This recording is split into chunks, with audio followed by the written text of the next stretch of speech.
You can lock your focus onto something intensely for hours. So why does a bit of noise completely throw you off? You might sit down to work and suddenly you're fully in it. Time disappears, everything clicks. You can follow the problem, hold all the pieces in your head, and make progress in a way that feels almost effortless. And then something small breaks it. Background noise, people talking, a TV in the next room, even a faint repetitive sound. And suddenly it's like your focus just collapses. You're still trying to think, but everything feels scattered. Your attention keeps getting pulled away. The same environment that barely affects other people suddenly feels overwhelming. And the strange part is, both of those states exist in the same mind. When you're in that focused state, it doesn't feel like effort. It feels clean, like everything unnecessary is dropped away and your mind is locked onto one thing. You can follow complex ideas without losing track.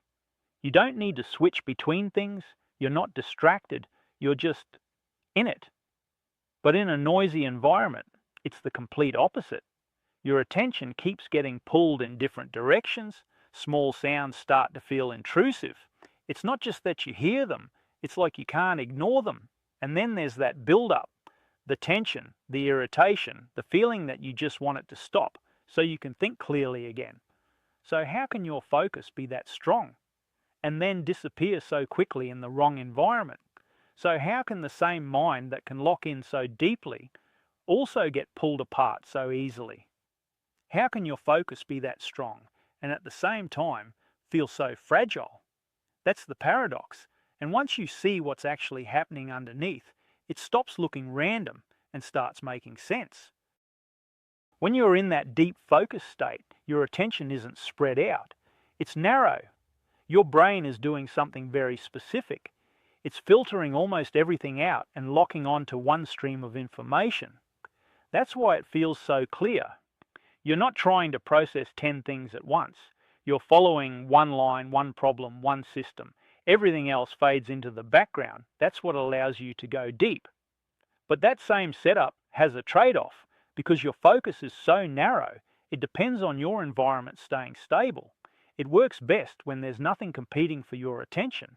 As soon as multiple signals start coming in at once, that clean channel gets disrupted. In a noisy environment, the opposite starts to happen.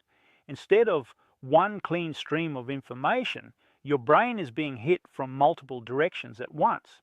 Sounds, movement, conversations, little background signals that most people filter out automatically. But for you, they don't just fade away. Your system starts trying to process all of it, not because you want it to, but because it can't ignore it fast enough. So instead of one clear line of thought, your attention gets split. Part of you is still trying to stay on the task, but another part keeps getting pulled toward everything happening around you. The more signals there are, the harder it becomes to hold that narrow focus in place. And that's when it starts to feel like your concentration is breaking down. Up to this point, it looks like the problem is noise. It's not. Noise is just the trigger. What's actually driving this is your system's reaction to it. When emotional triggers are active, your system is already on edge before anything even happens. It's more alert, more reactive, and far more sensitive to incoming signals. So when noise enters the environment, your system doesn't just register it, it reacts to it. That's why the sound feels sharper. That's why your body tenses. That's why your focus breaks so quickly. Because this isn't just a focus problem. It's a triggered system trying to manage everything at once. This is where people usually go in the wrong direction.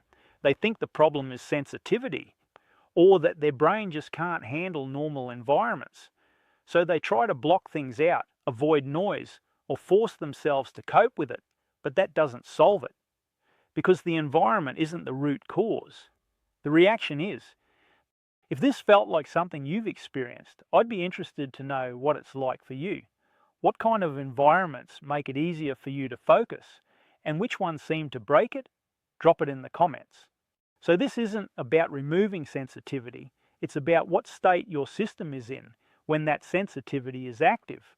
So the paradox isn't that your focus is strong in one moment and weak in another. Your focus is consistent. What changes is whether it's being disrupted. When emotional triggers are active, your system shifts into a reactive state. It starts scanning everything, trying to process multiple signals at once. That's what creates the overload. But when those triggers aren't active, that same system narrows down. It locks onto one thing and filters everything else out. That's your hyperfocus. Same system, same ability, different state. If this explanation makes sense, the natural next step is to start looking into emotional triggers more closely. You begin to notice patterns in your own reactions, and you start to understand what is happening in those moments. On the surface, it feels like you are getting closer to a solution because things are starting to make sense. But then something frustrating happens. Even though you understand the pattern, it does not actually stop the reaction from occurring. You can see it coming, you can recognize what is being triggered, and yet you still find yourself responding in the same way when you are back in that environment. So, this raises a deeper question. If your system is just switching modes, and you can clearly see what is happening, why does that not give you control over it? Why can you recognize the pattern and still not be able to change your response in the moment? That is another paradox. If you want to understand why that happens, I've put a link to a short orientation video in the description below that walks through it step by step. It explains why understanding your reactions doesn't automatically change them and what actually needs to happen for that shift to occur. And if all this felt familiar, here's another paradox up here for you to investigate next.